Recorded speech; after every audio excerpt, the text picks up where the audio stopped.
It's not very often that we see a chairman of the BBC resign in such a spectacular fashion. So obviously it is going to be something that is going to keep rumbling on. And you're absolutely right about who's going to replace him as well. So when you talk to people sort of quite high up in the BBC, they're saying, oh, well, there isn't really an issue with the appointments process. But I think as with all of these things that you see, and, a little bit the same with Dominic Raab last weekend as well, there inevitably are going to be questions asked about how these things were conducted. Given the kind of level of fallout that we've seen from it already. And, it's not very often that we see a chairman of the BBC resign in such a spectacular fashion. So obviously it is going to be something that is going to keep rumbling on. And you're absolutely right about who's going to replace him as well. I mean, big questions have been sort of hanging over the BBC for some time now, particularly about political bias and some of the appointments that they've made, whether, in more recent times there's been criticism that they've basically been, appointments have been very Conservative Party friendly.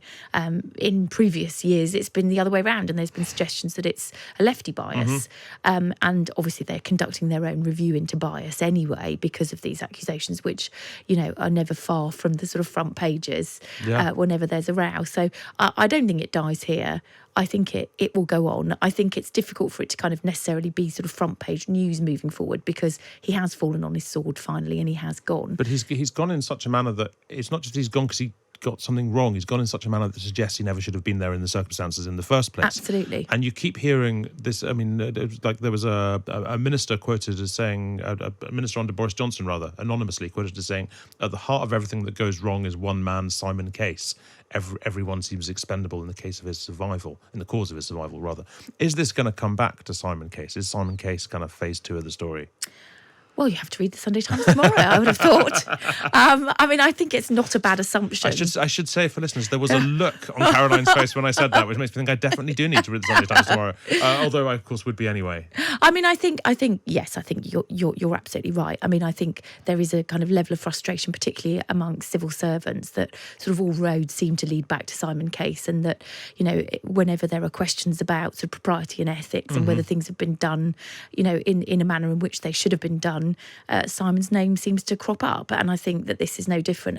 And there is some, the idea of sort of holding a meeting and then taking very sketchy notes about something which is as potentially significant as a conflict of interest that involves the Prime Minister. I mean, I think that for some in the civil service is pretty unforgivable. But when you speak to people around the Cabinet Secretary, there's lots of people still defending him. I understand Number 10 still are saying publicly that they have confidence in him.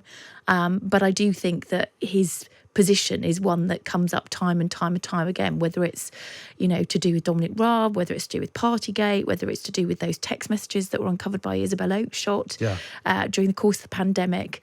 It's not often that the Cabinet Secretary becomes such a public figure. I mean, if you think about Mark Sedwell, until he sort of quit his job, he certainly wasn't somebody that we, regularly speculated about and talked about his competence in any great depth. And yet we seem to be talking about Simon Case much more so than we should be.